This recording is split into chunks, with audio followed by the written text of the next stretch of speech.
देखंतु मोदी सरकार अन्याय भाव में आपण मैंने जानी विभिन्न गणमाध्यम देखी जो आमर नेशनल हेराल्ड संवादपत्र को बेआईन भाव संपत्ति को जबत करागला एवं आमर माने नेता जे कि आम दलर सर्वोच्च नेत्री ऑल इंडिया कांग्रेस कमिटी पूर्वतन अध्यक्षा सोनिया गांधी जी को एवं आमर विरोधी दलर नेता आमर प्रिय नेता राहुल गांधी जी को अन्य समस्त कांग्रेस नेतृबंदों उपरे चार्जसीट दाखल करिसेटा पुणी बेआईन भाव से तांकर क्षमता को अति बेआईन भाव में सरकारी संस्था गुड़ी को निजर हाथ बारिशी करके साजिशंती एवं विभिन्न जेतेबेले भी ये समय आसे कि सेतेबेले से माने तांकर एई संस्था गुड़ी को लेकिन बल प्रयोग करिथांती कांग्रेस दल को आपण माने जानिथिबे सत्य न्याय एवं संविधान लोकतंत्र मूल्य को आमे केबे भी सालिश करबा को देबु नाही आ निश्चित भाव में जो अच्छी आमर सत्यमेव जयते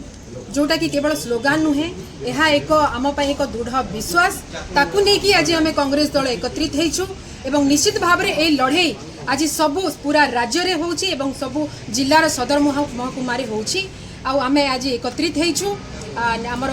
दलर जी सभापति सम्मानीय भक्तचरण दास निर्देश रे आम एकत्रित होइकि एही नारा दिल्ली पर्यंत देबु।